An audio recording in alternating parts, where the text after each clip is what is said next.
आदरणीय प्रधानमंत्री जी, आपको नमस्कार, सादर प्रणाम।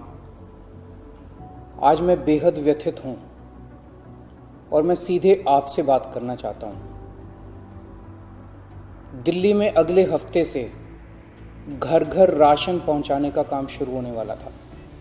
मतलब अब एक गरीब आदमी को राशन की दुकान पे धक्के नहीं खाने पड़ते। ये क्रांतिकारी कदम होने वाला था और अचानक आपने 2 दिन पहले इसको रोक दिया। क्यों सर? आपने ऐसा क्यों किया? पिछले 75 साल से इस देश की गरीब जनता राशन माफिया का शिकार होती आई है। पिछले 75 सालों से हर महीने फाइलों में जनता के नाम का राशन जारी होता है पर उनको मिलता नहीं है।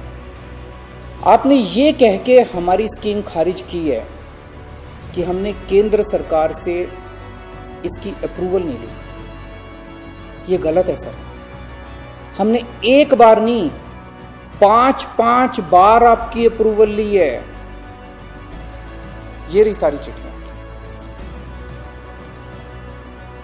केंद्र सरकार को हमने इतने सारे खत लिख के बताया कि हम ये योजना दिल्ली में लागू करने जा रहे हैं। कानूनन हमें दिल्ली में ये स्कीम लागू करने के लिए केंद्र सरकार की कोई अप्रूवल लेने की जरूरत नहीं है।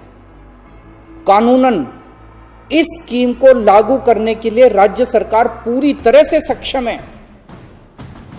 लेकिन हम केंद्र सरकार के साथ किसी तरह का कोई विवाद नहीं चाहते थे, इसलिए हमने एक बार नहीं 5 बार आपका अप्रूवल लिया है सर।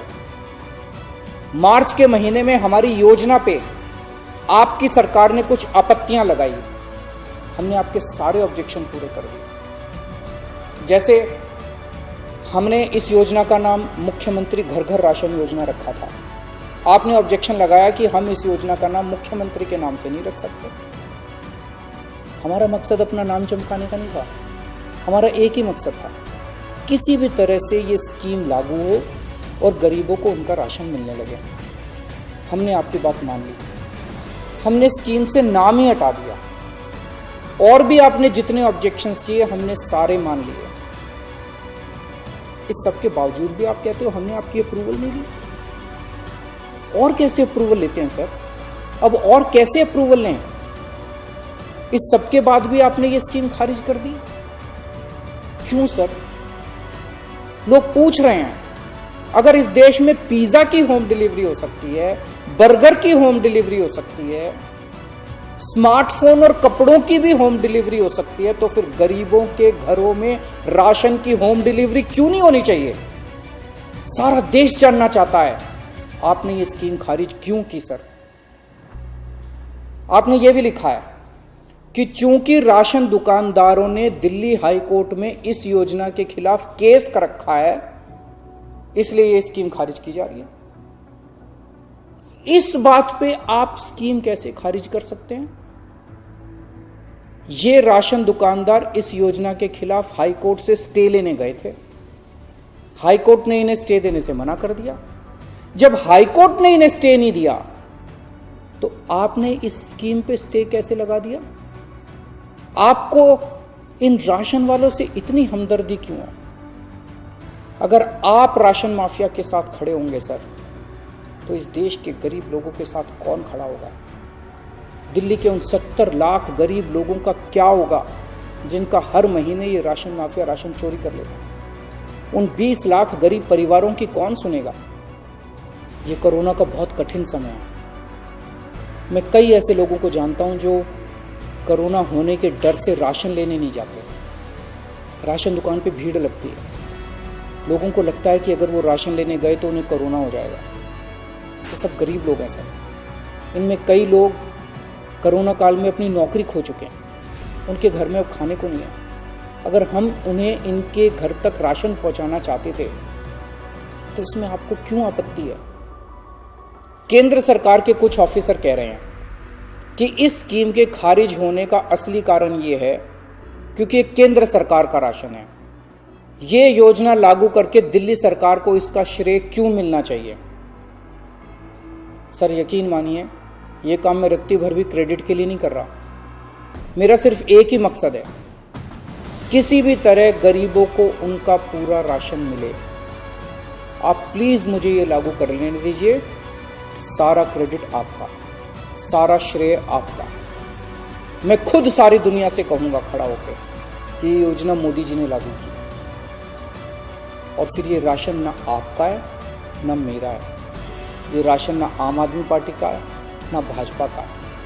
ये राशन तो इस देश के लोगों का है, और इस राशन की चोरी रोकने की जिम्मेदारी हम दोनों की है। इस वक्त देश बहुत भारी संकट से गुजर रहा है। ये वक्त एक दूसरे का हाथ पकड़ के मदद करने का है। ये वक्त एक दूसरे से झगड़ने का नहीं है। लोगों को लगने लगा है कितनी मुसीबत के समय भी केंद्र सरकार सबसे झगड़ रही है। आप ममता दीदी से झगड़ रहे हैं, झारखंड सरकार से झगड़ रहे हैं, आप लक्षद्वीप के लोगों से झगड़ रहे हैं, महाराष्ट्र सरकार से लड़ रहे हैं, दिल्ली के लोगों से लड़ रहे हैं, किसानों से लड़ रहे हैं। लोग इस बात से बहुत दुखी हैं सर कि केंद्र सरकार सबसे लड़ रही है। ऐसे देश कैसे चलेगा? आप हम सबसे क्यों लड़ रहे हैं? हम सब आपके ही हैं, हम सब भारतवासी हैं। ऐसे में हम सब आपस में लड़ेंगे तो कोरोना से कैसे जीतेंगे? हमें आपस में नहीं लड़ना, हम सबको मिलके कोरोना से लड़ना है।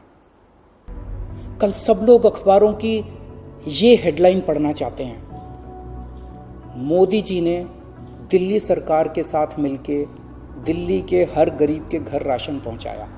ये पढ़ना चाहते हैं लोग ये नहीं सुनना चाहते कि केंद्र सरकार ने फिर से दिल्ली सरकार से झगड़ा कर लिया, कि केंद्र सरकार ने फिर से दिल्ली सरकार की एक और अच्छी योजना पर रोक लगा दी।